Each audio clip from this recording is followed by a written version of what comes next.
The man who lived only at night. People say London never sleeps. But that is not true. London sleeps. Only some people don't. I learned this when I came to London from France. My name is Claire Bennett. I was born in Lyon, France, and I came to London to study art. I loved old buildings, silent streets, and stories hidden inside walls. London was perfect for me. It smelled like rain, history, and secrets. I rented a small room near an old street called Harrow Lane. The building was old, quiet, and strange. The walls were thin, and the stairs cried every time someone walked on them. On my first night, I could not sleep. At exactly 12:07 a.m., I heard footsteps. Slow, heavy, careful. Every night after that, the same thing happened. 12:07 a.m. Footsteps. A door opening. A door closing. But never during the day. I asked my landlady, Mrs. Whitmore, about it. She looked at me for a long moment and said quietly, "Don't worry about him. He only lives at night." I laughed, thinking it was a joke. She didn't laugh back. A man without a morning. One night, I finally saw him. I was standing near my window, drinking cheap coffee, when I noticed a man walking under the street light. He wore a long black coat, black gloves, and a dark hat. His face was pale, like someone who never saw sunlight. He walked slowly, like time was not important to him. I felt cold for no reason. From that night, I started watching. Every night at 12:07 a.m., he left the building. Every night at 4:44 a.m., he returned. Never early, never late. I never saw him during the day. Not once. No delivery. No visitors. No sound. Just silence. One evening, I met a man from America at a cafe near the Thames. His name was Daniel, a jazz musician from New York. We talked about cities, art, and loneliness. When I told him about the night man, Daniel stopped smiling. In New York, he said slowly, people talk about a man like that. Same black coat. Same hours. I laughed nervously. That's impossible. Daniel shook his head. Maybe. But cities remember things people forget. 3 clocks. One night, I gathered courage and followed him. London was quiet. The streets were wet from rain, and the lamps looked tired. The man walked toward the Thames River. He stopped near the water.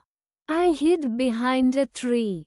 He took out a small leather diary and wrote something. Then he tore the page and threw it into the river. I held my breath. When he left, I ran to the water.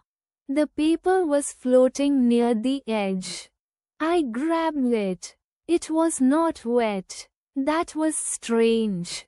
On the paper, written in neat handwriting, were these words, "I died in New York in 1998. My hands shook. The next night, I followed him again. This time, he sat on a bench and opened his bag. Inside, I saw 3 clocks. One showed New York time. One showed Paris time. One showed London time. They were all running, but none of them showed the same time. He looked at the clocks like they were his only friends. I stepped forward by mistake. A stick broke under my foot. He turned. For the first time, I saw his eyes. They looked tired. Not angry. Not surprised. Just tired. You should not be here, he said calmly. His voice sounded like it came from far away. I'm sorry, I whispered. I wanted to understand. He studied me for a moment. Then he said, people who understand do not sleep well. The story he never told. We met again the next night. And the night after that. He never told me his name, but I learned his story in pieces. He was once Elliot Moore, a data analyst from New York. He lived a normal life.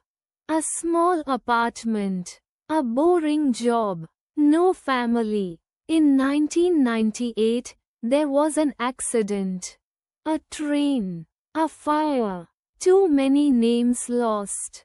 I remember the pain, he said. But I never remember the end. After that, he woke up in Paris in 2005. No memory of traveling. No passport. No documents. But he was alive. Or something like that. In Paris, he said, people love the past. They accepted me. But time did not. He never aged. Never changed. By 2012, people noticed. He left Paris. And somehow, he arrived in London. London was different. London does not ask questions, Eliot said. It only watches. A man who did not exist. I tried to help him. I searched online. Government records. Old news. Nothing. No Elliot Moore. No death record. No birth record. Like he was erased. One morning, the police knocked on my door. They asked about the man in black. People say he does not exist, the officer said. But they see him. That night, Elliot looked afraid. Time is catching me, he said. The clocks in his bag started ticking louder. For the first time, two clocks showed the same time. Paris and London. New York was still different. I don't belong to mornings, he whispered. If I see the sun again, I will disappear. The last night, on the final night, the air felt heavy. Elliot walked slower than usual. At the river, he gave me the diary. Keep this, he said. Someone should remember. The clocks stopped. All three. At the same moment. For the first time, they showed the same time.